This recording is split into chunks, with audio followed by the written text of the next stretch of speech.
name is Arn Kislenko. I'm a historian. My specialty is the 20th century, but I've come here to Jerusalem because I want to find out what life was like in the first century. Look at this. A job that's still here after 2,000 years. Money changer. In this famous scene from the Gospels, Jesus sees the money changers in the temple. He overturns their tables and drives them out of the temple.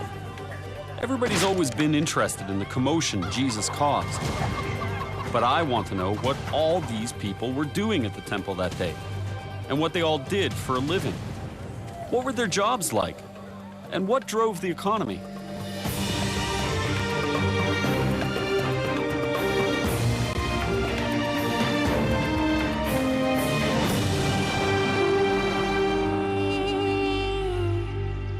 The hillsides around the city of Nazareth contain ruins that date back to biblical times.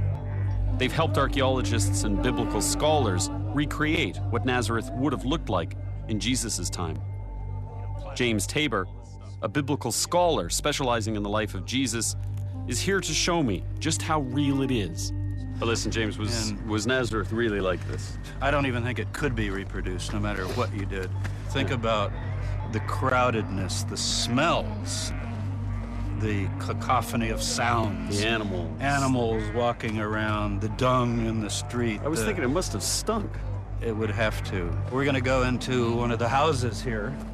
Notice as we step inside through the door, we're actually outside in this courtyard area, this workshop area. Right. 90% of the life is outdoors, even though you're in the house with a bit of shelter from the sun. Think of all of these activities that go on in a village, particularly the manufacturing, like somebody's going to be making the pottery, somebody's going to be baking the bread. Everybody does that out of their house.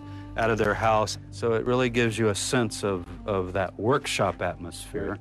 And here's an example of the weaving. After shearing the sheep and washing the wool, the weaver does what's called carding the wool, opening it up and separating the fibers so they can work them on the loom. That's been cleaned and worked on. How long does it take you to clean the wool? Like 3 months. 3 or 4 months. And Can I try that? Yes. All right. Yeah. So I'm holding it like Yes. that? And, You roll it. and spinning it. Yes, and move your fingers with it. You need to control your fingers with the spindle. Yes, that's it. Yeah, Good. it's easy for you Move, to move, say. move your fingers. That's it. Do you Good. work back and forth, yeah. Yes. like that? Yes. Okay, I'll just let you do that. So everything's done here. Do you Yes. dye the wool here as Yeah, well? we dyeing the wool, we carding the wool, we spinning here, and after that we take to the loom to make fabrics. But it's take a long, long, long process. But there's another job they're doing in this house that I want to see, because it's one of the most famous jobs in the Bible: carpentry. We've all been told that when Jesus wasn't overturning tables, he was making them. Now, some carpenters' tools haven't changed in 2,000 years, but some have. What's this tool for? Drill. A drill. It's nothing like my drill. Well, how do you use it? Like that. Oh, really? Can I try? Yeah. That is really tricky. Now I know why they invented power tools. Yeah. This is hard. Is it common to have a small child in the workplace? Like Absolutely. Judaism taught that if you don't train your son in a profession, you've abandoned him, basically. this? We're in a carpentry shop. Most famous job in the world. I mean, is this how Jesus would have grown up? Yeah, I think that's the image people have. It's certainly in the movies and the books. We've been studying the terms that are used, and Jesus is called a carpenter in English, but Right. of course it wasn't written in English, written in Greek. Right. But the word actually is tekton, Which and it means? means sort of artisan or a builder, like a stonemason, which really doesn't fit woodworking as much. Right. So it could be any kind of builder. You notice there's not a lot of wood in a home, Right. but more stone. Lots of stuff. And most of the examples when Jesus taught, he talks about stone so often. So it's Jesus the stonemason, not Jesus the That carpenter. really does seem to be the best interpretation of, Really? of the original text. I mean, that's totally different than everything else we've ever been told before. Yeah, I think the carpenter idea is romantic in a certain way. A better image is getting up at 3 in the morning and heading off to Sepphoris nearby for hard labor at 4 or 5 in the morning, coming back near dark. Stone was the most important building material in biblical times, and easy to get from the rocky terrain. So Jesus the stonemason may have worked right here. 2,000 years later, builders in Israel and around the world have hand-operated gantry cranes and water-cooled sawing machines. The modern builders here still use the local limestone. Building techniques might have changed, but the ancient skills are alive. For some buildings, the shaping and cutting of stone is still done by hand. So, hot on the trail of the job that Jesus may have actually done, I'm heading off to the nearby town of Sepphoris.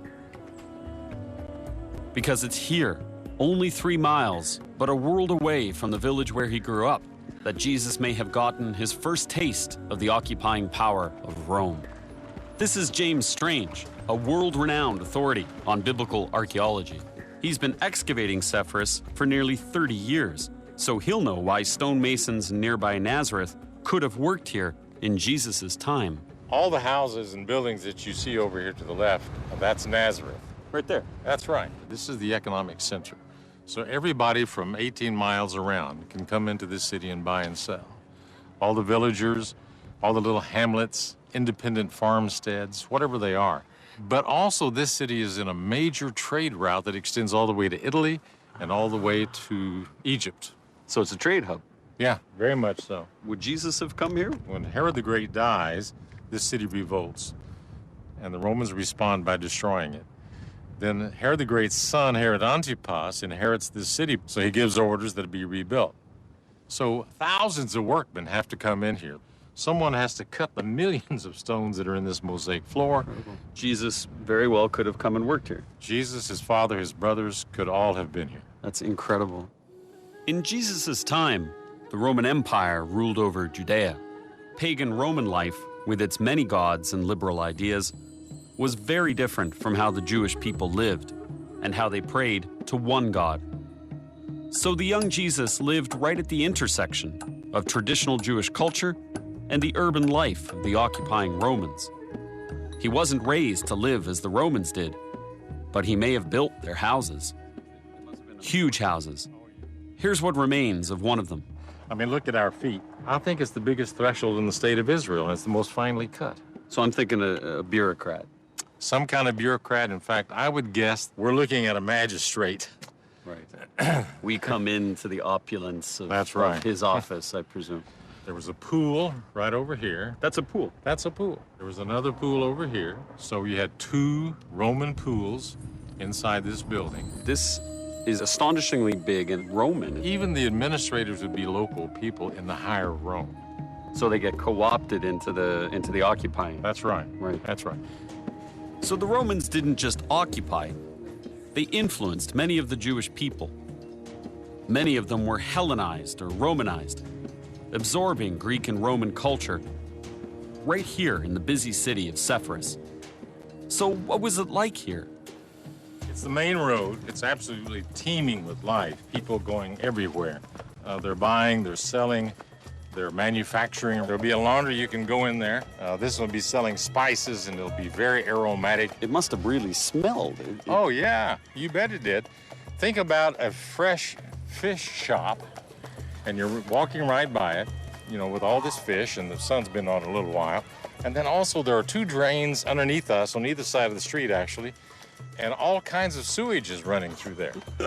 So we're smelling fish, we're smelling sewage, we're smelling cinnamon, we're smelling perfume, we're smelling people. Depending on the prevailing winds, for example, you could be coming in from Tiberias and you could actually smell this city before you saw it. The ancients speak of that. Now, I wanted to ask you, though, I'm always fascinated by these little things. So, what are the people wearing and how do they keep clean in a place like this? Well, if they're wearing white, like they're a high-ranking person, then it has to be washed in urine. That's the Roman technology. So it stinks. It stinks. It's noisy. It's energetic. There's a lot of things going on. So it's the Fifth Avenue of the ancient... It's something like that, a Fifth Avenue in a major city right in the ancient world. The Gospels tell us that when commerce threatened to take over the life of the temple, Jesus cracked the whip. And the seeds for that rage could have been sown here at Sepphoris, where Jesus was likely getting his hands dirty while trying to keep his soul clean. Jesus' job leads him to where the work is, and his ideas and philosophy begin to develop with huge consequences.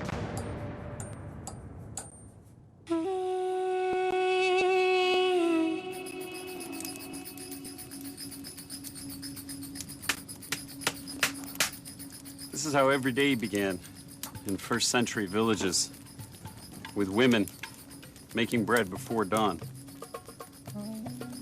In the time of the Bible, the men went out early to work in the fields, but the women were up first, making a meal for them to take along. When it came to biblical jobs, women literally kept the home fires burning. If you didn't want to use sticks to create friction and heat, and if you didn't have a flint to create a spark, you kept the fire going at all times to heat your home and cook your meals. Food historian Tova Dickstein is an expert in the foods of ancient Israel. She's helping me to prepare your basic year one meal. I can't wait to see how it tastes. Is it healthy? Yeah, this is very healthy. Why? Because it's a complete nutrition. This is whole wheat. Right. Whole wheat with lentil. It's a complete protein. It's like meat. Ah, right. Yeah. So the wheat and the lentils together make up your protein. Protein. And here you have calcium. They pick up the fig because they knew, I don't know how they know it, but you get the calcium from the figs. So these are the basic food groups. Exactly. So simple. It is That's very the simple. beauty of it. Yeah. If we were living in biblical times, would this be all we'd ever eat? No, this is the very basic ingredients, but people had more, like vegetables, garden vegetables, fruit, olive. Now this smells amazing, it really does. And I'm not saying that because I helped to make it. So we use the bread as a scoop. As a spoon. We would have had bread every meal in biblical times, right? Yeah, bread was the staple food. Every meal. There were poor people that this was the main dish. Bread was between 50 and 70% of the meal. Really? Yeah, 70%. Of every meal? Almost every meal. Which is probably why the Gospel of Matthew contains a phrase that many of us know. Give us this day our daily bread. Tova, this is far better than I thought it would be. This is absolutely delicious. This diet provided all the nutrition you would need for a hard day of work in the fields. Many of the jobs here were connected to the land. On the day the Gospels tell us Jesus overturned the money changers' table, some of the people in the temple were likely farmers. They would have come here to bring their first crops as an offering of thanks. With your life dependent on your crops and animals, you figure everyone would try and get along. But the Bible tells us that Adam and Eve had two sons. Cain was a farmer, and Abel was a shepherd. And we know how that turned out. Ronit Meoz is an expert in ancient Israeli studies, and she can tell us what agricultural jobs around here were like. A farmer, of course, would look at the shepherd as something very, very low. But I think the shepherd would look at the farmer as being a prisoner because he's tied to his land. So do you mean that farmers and shepherds would compete? Are not friends, especially if you have those goats. Beyond their use as food, in biblical times, goats were also used for temple sacrifices. These money changers that Jesus will confront are converting foreign currency.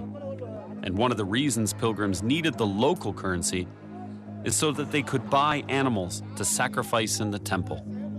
But before they meet their fate as lunch or sacrifice, goats have their own ideas. If she wants to eat from a tree, she will climb or as much as she can, and she will take the leaves. She will also take out the roots, something that the sheep cannot do. So for a farmer, she's a destroyer. Maybe that's why the farmer Cain and the shepherd Abel didn't get along. Abel's livestock really got Cain's goat. And the sheep were useful not just for food, but for making clothes. But first, you had to catch them. Would you like to lead this flock? Would you like to do that? Sure, let's give it a try. I can Okay. do that. Wait. Let's go. I think you forgot one.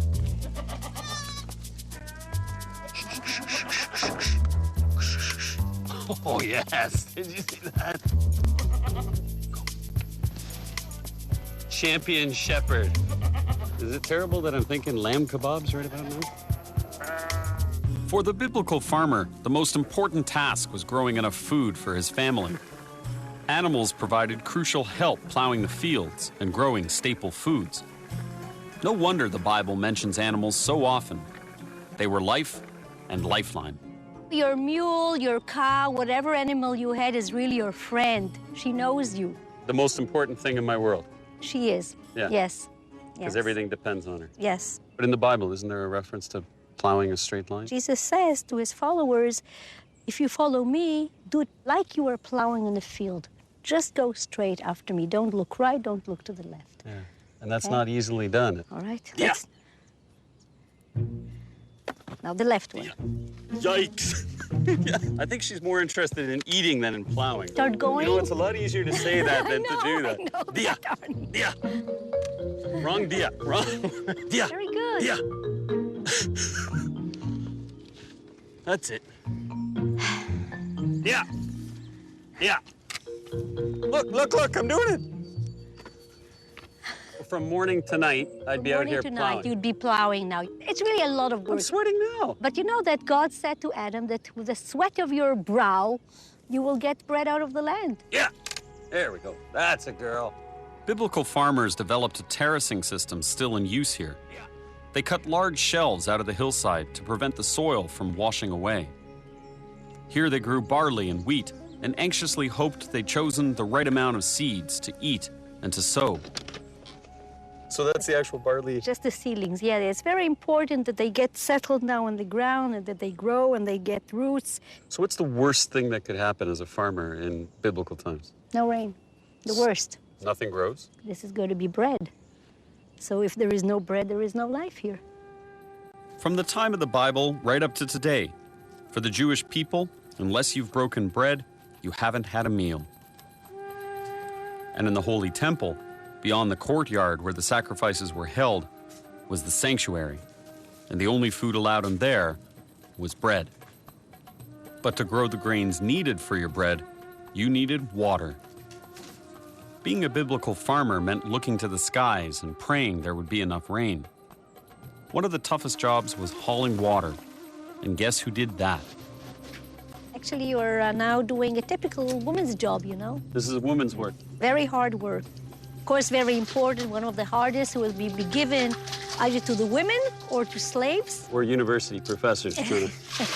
By the way, you know that it was a very hard job, but this is also the place of encounters. Women found their spouses. Really? Yes, the most important encounters happened by a well or a cistern. So this is like All the important marriages. this is the first century hangout. This is the internet. Yes. First century Facebook. Of course, that's a matchmaking place here. At the well, chance encounters led to many important biblical marriages. Moses and Zipporah, Jacob and Rachel, Isaac and Rebekah. Now, this place is not as well suited to matchmaking, but it's just as important for collecting water. Ancient engineers designed this wooden treadmill connected to a ring of clay pots called a sakia. Now, how it works is that you walk or run on this part of the wheel. And if you're doing it right, the wheel spins, and those jugs up on top scoop up water from this pond and then drop them into that sluice at the top. And then the sluice runs into a trough behind me where people would pick up the water for farming and drinking and so on. But you got to keep going on this because the momentum really drops off quickly. So these are the jobs that would have surrounded Jesus when he was growing up. But many of his followers, the disciples, held a different profession, one we haven't seen so far. I want to find out why so many of them were in this profession, and I want to try and do this job. I'm in Israel, learning about jobs in the time of Jesus. And there's a pretty important job you can't miss if you read the New Testament, because at least 4 of the disciples of Jesus were fishermen. So I've come north to the Sea of Galilee to find out why. This is Chaim Weitzman, a second-generation fisherman who grew up right here on the shores of the Galilee. We're going to fish where the disciples fished, and maybe find out the connection between this job and Jesus' earliest followers. Chaim, we got to get a cover for your boat, a little roof going. Splash guard.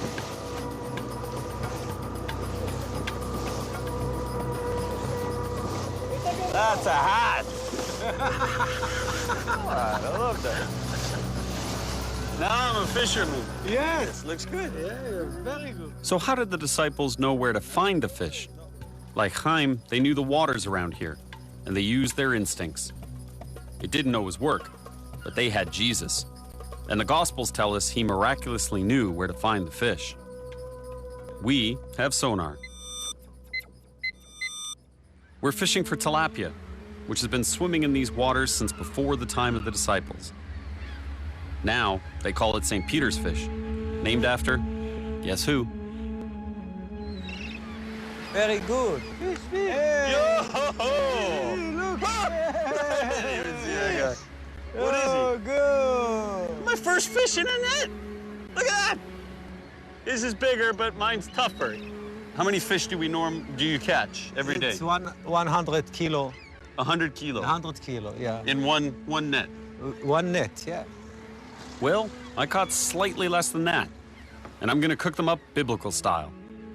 This is Vered Gross, who manages Deck's restaurant here in the Galilee. She's gonna show me how it's done. Me and Ataf will be happy to teach you. Great. Hi, Anna. All right. You take the fish. You stick it through? Stick it through. I believe that's the technical term. Okay. Great job, better than Ataf. You see, the teacher became the pupil. This is a special type of oregano. It's called hyssop.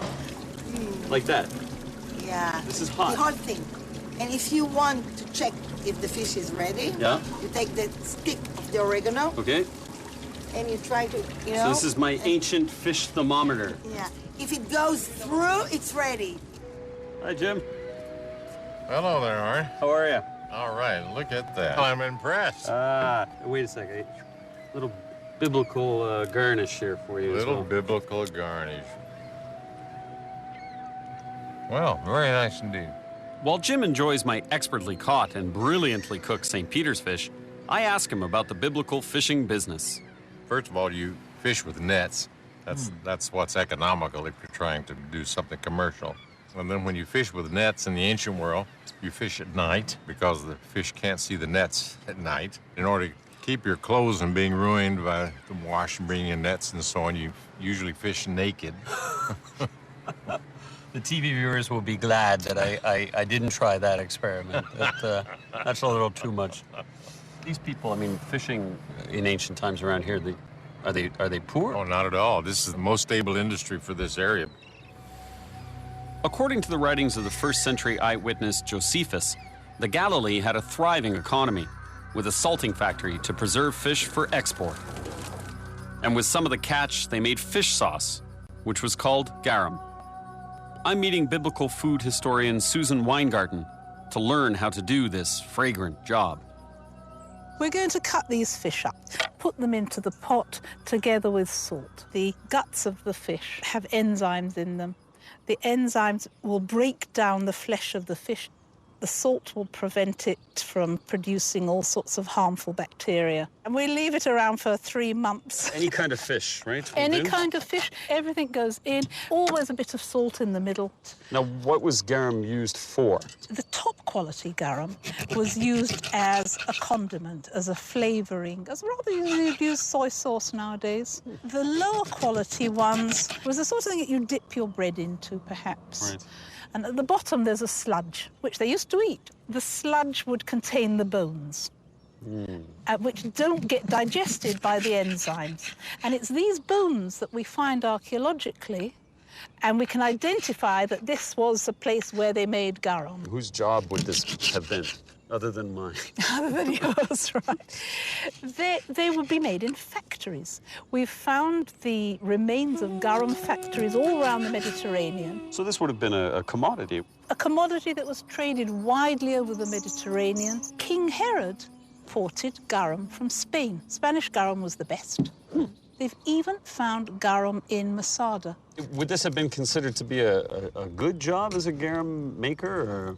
A person working in the garum factory, I guess not, but a person that made all his money out of owning the factory. I can't imagine this was a glamorous job. I can't imagine it either.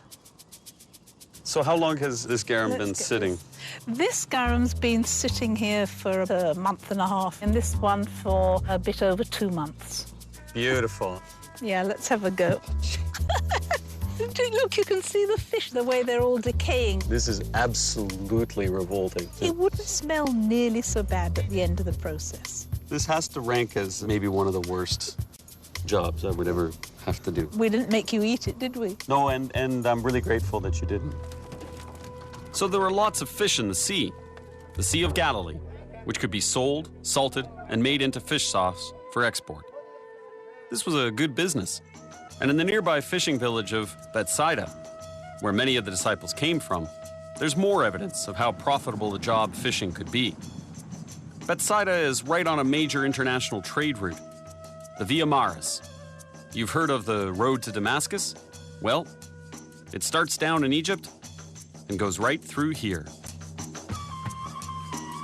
This is the site of Bethsaida. It's a major city in Jesus' lifetime. The image in my head of poor fishermen gets dispelled in Bethsaida, where archaeologists have discovered evidence of a middle-class lifestyle. How do you know these were houses of the fishermen? Well, because weights for fishing nets have been found here. They have actually found the bones of fish here. This is the courtyard of the house of the fishermen. And this is the wine cellar. It's a wine cellar. And this is what we need to find out if they're wealthy or not. Because all the houses look the same on the outside. It's what's on the inside that tells us their level of wealth. They found tall jars of the type that are used for wine. If they're collecting wine and going to a lot of trouble to corbel this over and to make a cool place, then they're trying to preserve a collection of wine. Pretty wine. Yeah. You can store quite a lot down here. Yeah. So you don't express your wealth by decorating the house on the outside. You accumulate things on the inside that indicate your wealth. What would this tell you about the life of fishermen around here? Well, it tells us that they can accumulate a lot of capital, that they're really rather well off. The disciples, they weren't poor? They're fishermen. They might be fishermen contractors. You know, they might have a lot of boats out there, and they might be doing very well. And they were better off than other tradespeople, basically. Yes. Mm-hmm. Some of them lived here. Yeah, some of them actually lived here, came from Bethsaida. Peter and Andrew, particularly. Right in this neck of the woods, as it were. Yeah, we could be looking at their houses and not knowing it.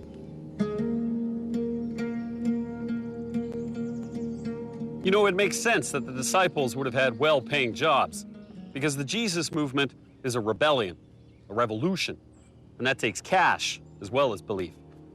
We're seeing a transition between the Old Testament and the New, and jobs are one of the key differences. In the South, the farmers and shepherds of the Bible are at the mercy of the rain and the seasons. But in the North, the New Testament stories are all about fishing, a year-round and stable business. All right, we've seen the nice guys in the nature. Who isn't happy to meet a farmer or a fisherman? They provide food. But there were guys who did another kind of job in Jesus' time, and everyone hated them. No one was happy to see them show up. And yet, it's a job that one of Jesus' own disciples did.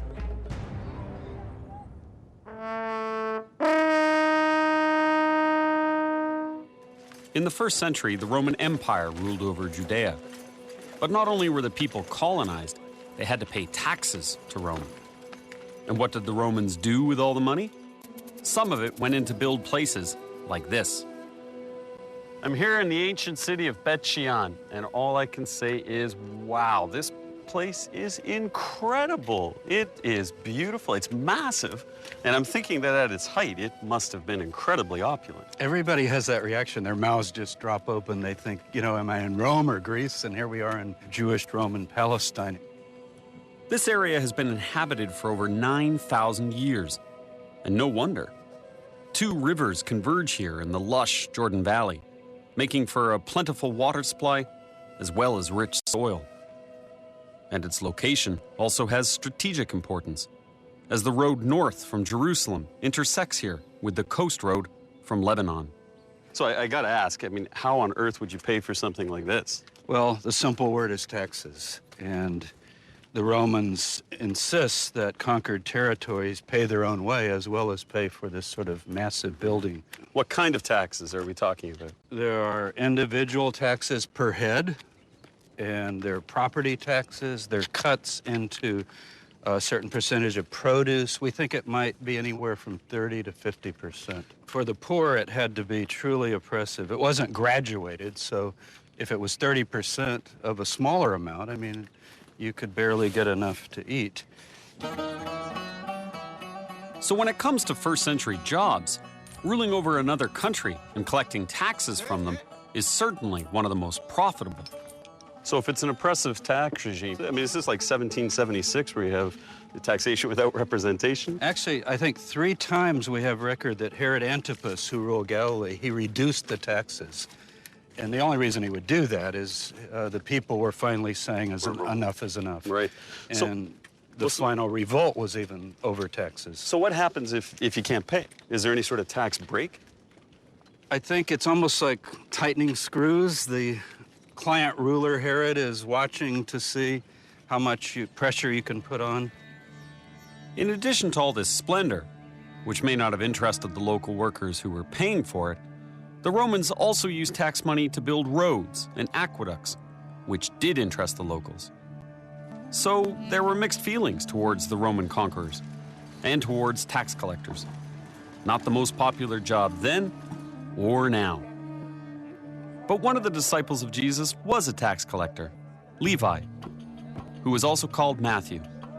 With Jesus so opposed to Roman oppression, why did he have someone like this in his entourage? The Gospels tell us that Jesus is looking everywhere for sinners to repent, and I guess that includes tax collectors. Now we know how the IRS reacts if you don't pay your taxes, but what was it like in biblical times? So what happens if there's a drought or a famine and you can't pay your taxes? There's no mercy. You could go to jail. You could lose your land. You know, maybe you own a family plot of land and all of a sudden it's given over to some rich landowner. And were people killed for this? Was there execution for not paying your taxes? We do have examples of 2,000 people being crucified. Really? Up and down the road here in Galilee. For not paying their taxes? Because they joined an anti-tax revolution. Imagine seeing crosses up and down a Roman road. Yeah, I'd start paying my taxes at that point. That's exactly right. Beyond your basic greed, the Romans also found that taxing everything and everybody dovetailed nicely with that other pillar of empire building, trade. Trade routes allowed them to tax goods at every stage of the journey. And it was merchants, another important job in the time of the Bible, who had to deal with both taxes and trade.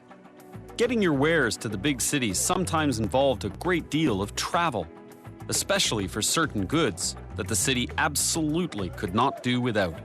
For instance, in Jerusalem, they had to have frankincense. Without it, there could be no temple worship. Why not? What is frankincense anyway? And where does it come from? I've come to the Negev desert to trace the frankincense trail and learn more about the men who couldn't do their jobs without it, the priests. The same men who clashed with Jesus. From this famous scene in the New Testament where Jesus overturns the money changer's table, I've been learning about the jobs all these people did in biblical times, and how their professions could have brought them all to the Holy Temple in Jerusalem on that day. There was another very important job practiced by those who were already at the temple, the priest. Priests were the link between the people and their God, performing animal sacrifices and burning a special incense called frankincense as an offering. Frankincense begins as a tree resin from southern Arabia, but to get it to Jerusalem, it used to have to go through this.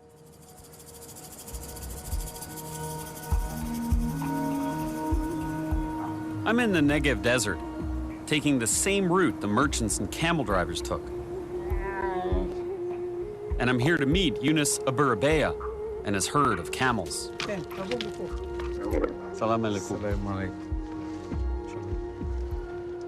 This is my camel. Ken. What's his name? Shailat. Shailat. Okay. Shailat. The job of camel driver hasn't changed much in 2,000 years. The most important thing is to look after your animal, because we're a long way from anything. They're incredible animals, smarter than the vehicles that replace them.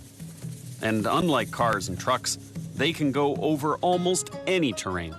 Cover up my big head. Well, thank you very much. גמל יכול להכיר מקום ולא לשכוח אותו.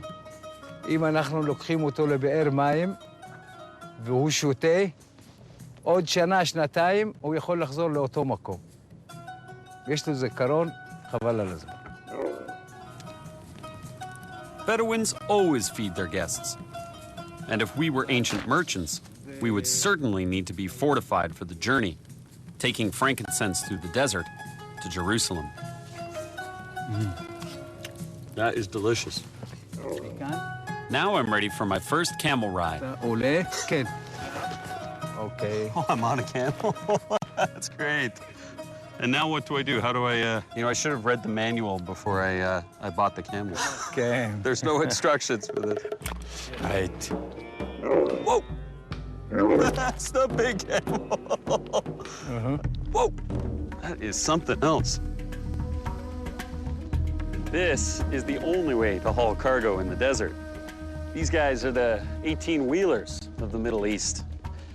Out here, I can imagine that in the first century, there would have been hundreds of camels and caravans stretched out across the horizon, hauling goods from thousands of miles away towards Jerusalem.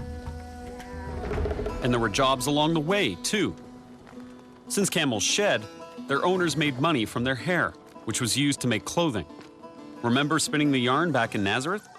Imagine doing it while on the road to Jerusalem. Out here, you make use of everything you can, and you paid a toll or tribute to Rome and territories you passed through. No wonder frankincense was so expensive. By the time it got here to Jerusalem, it had been taxed to the hilt.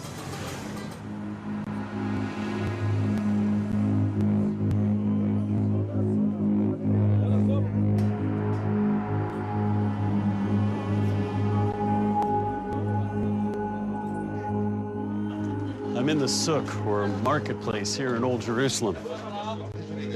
A lot of things have changed over time, but you can still get goods here that were sold during biblical times. This is frankincense. We know it best as one of the gifts that was brought to baby Jesus by the three wise men. How much is this? This is 100 grams, 12 shekels. 12 shekels for one? For one, yeah. For one? Yes. Can I smell that? Yeah, sure. Sakran. It's very beautiful frankincense. That's beautiful, yeah. It's good for smell, good for memory, good for anything. Because that many people before 2,050 years ago, he's put all of this in his home. So 2,000 years ago, yeah, this was used. So everyone. Some people believe frankincense to be an effective anti-inflammatory, and current medical studies are testing other benefits. But the ancients knew that burning frankincense was an offering they had to make to God. It's still burned in churches today. And 2,000 years ago, pilgrims coming to Jerusalem and entering the temple would have inhaled its sweet fragrance. 3 times a year, the Jewish people came to the temple from all over the world for the major festivals. I'm in Old Jerusalem, and this is the Western Wall. It's the only above-ground structure that's left of the temple that the Romans destroyed. The Temple Mount is the holiest place in Judaism, and the Western Wall is its only physical remnant. Just up here on Temple Mount, the very first temple was built about 1,000 years before Jesus was born. People come here 365 days a year, 24 hours a day to pray in this square.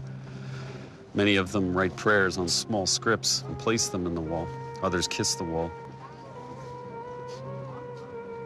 The pilgrims brought animal sacrifices to the temple, but they didn't bring a goat or a dove with them halfway around the world. So the first thing they had to do was convert their currency so that they could buy animals to sacrifice. So what about this job, money changer? Did Jesus really object to it? After all, without it, pilgrims couldn't buy and offer their sacrifices. It wasn't the job. It was where the job was located, inside the temple. This crowded city of pilgrims attracted merchants of every kind. It was a good place for business.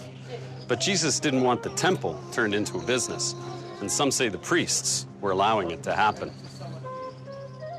I want to find out more about this job, which was unlike any other, and answered to a boss unlike any other. In the pressure cooker of Jerusalem, how did these priests balance religion, commerce, Rome, and the first century rebel?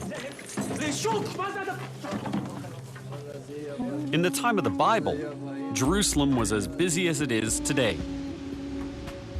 3 times a year, pilgrims came from all around to offer sacrifices in the temple that used to be beyond this wall.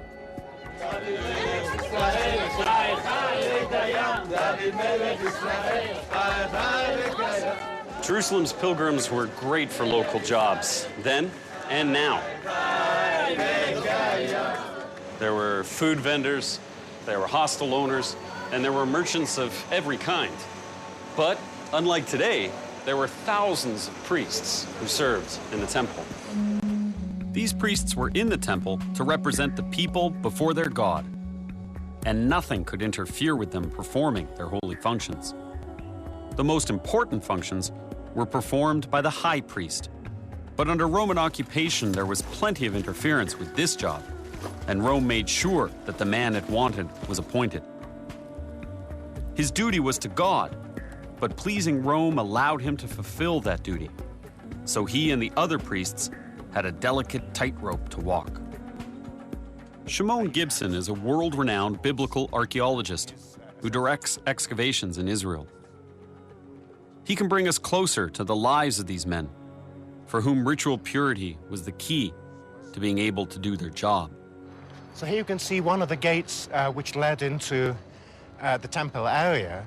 This is the place where all the pilgrims who had been purified in the Siloam pool, and including the priests who had come from the upper city, would enter into the temple area. So everybody comes right through here? Exactly. And it must have been a pretty chaotic scene if you've got all these people coming in. And fairly chaotic, but you had a very, very strict administration. How so? And had the temple administrators. They would make sure that only those who had been purified in the pools were allowed into the temple. Everyone had to immerse in a special pool, called a mikveh, before entering the Holy Temple. Its purpose was not for physical cleanliness, but for ritual purity. There were large mikvahs for the pilgrims, like this one, the Pool of Siloam, mentioned in the New Testament and recently discovered near where the temple stood. And the water was on different levels. So whenever the pool was at a lower level, then you'd descend the steps. If the water was at a higher level, then you could remain closer to the top. So this went continually down like all that? the way down to the bottom, and the steps were on all 4 sides, which is quite nice. So you've got to imagine almost like a theater, with all these people sitting around, and they've all come here in order to purify themselves before going up to the temple. It was critical that priests become pure before entering the temple. One became impure by coming into contact with death. For instance, being in the presence of a dead body.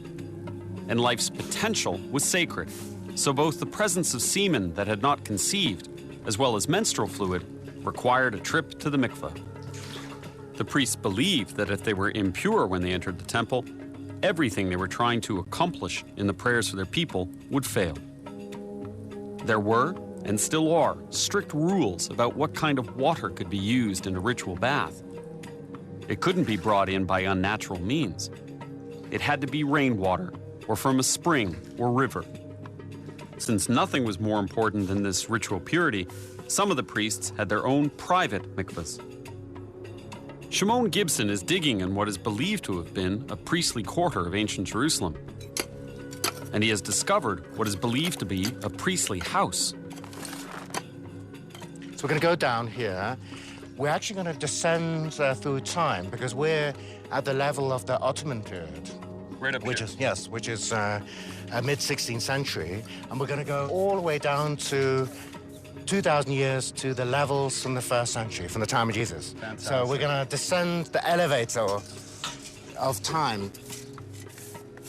How do you know that they were priestly houses as opposed to somebody else's house? Well, we have historical sources. We also have archaeological findings. Excavations revealed a house with an inscription indicating that this was a house which belonged to the priestly family. I mean, these were the neighbors of King Herod the Great and subsequently of the Roman governors of Jerusalem, because the Roman governor was situated just up slope from where we are. Jerusalem was a very wealthy city, being the focus of pilgrims 3 times a year. Those who lived in Jerusalem were able to sell their goods to them, were able to rent out their houses. So you don't have a lower class in Jerusalem, you have the middle class, those who are better off and those who are less better off, and the aristocracy and the priesthood. People will sort of think of Jesus coming to Jerusalem and then moving in and around, in between the houses of the poor. But there were no poor people in Jerusalem at the time. Well, that's fascinating. Yeah, I never thought that. So there's a lot of animal bones here, and you can see them sort of scattered around. Here you can see a rib bone. Ah, look, look. There's a coin. You see that green? It's corroded. That's green. why it's got that green sort of skin to it. That's really cool. Yes. And what's nice is it's caught between these 2 stones, so it'll give us some information about when this wall was constructed. Take it out. You were actually trusting me. Well, since you're here at the site, you've got to dig it out. The one thing you don't do is rub the surface because it's corroded, and so it can actually peel away almost like an onion. And with it, it can take the image, which is on the coin itself, on the metal. This is the loose change. Just like you find loose change all over the place, modern loose change, you know. Same in antiquity. I have to give it up. Yes, you have to. It's not a souvenir. From the moment of discovery, it belongs to the state of Israel. I knew that. I knew that. That's the law. So there we go. And that is my my first ever archaeological find. Your fingers have touched history. I know. That's beautiful. It really is. It's exciting. There's always a first time, isn't it? Touching history is quite a change from teaching it. But there's more to see as we descend further into history. Shimon is using geophysical mapping technology to see what hasn't yet been excavated. And he discovers something incredible at the lowest level of this house. And lo and behold, in this area, we found this hidden chamber with its ceiling still intact. Oh, fantastic. It's really amazing. Oh, my. You're in the cellar of the priestly house, and it's here that you have this mikveh, which is this ritual pool. If you came in from the marketplace, you might have brushed shoulders with a leper, which had made you impure. So if you're entering into the house, the first thing you did was you went to purify yourself in the mikveh. Finding a mikveh in the home of a priest tells us just how crucial ritual purity was. It wasn't only in the temple. They needed to be pure everywhere they went in the city of God. When Jesus overturned the tables of the money changers, these priests would have felt that he was overturning their world. The delicate balance they had achieved between their God and the Romans. And here in his house, we can touch this man's life, this vanished job, temple priest. But this is extraordinary. By doing their jobs and finding out about their everyday lives, I've learned a lot about all the people who would have converged on the temple on a fateful day in the 1st century.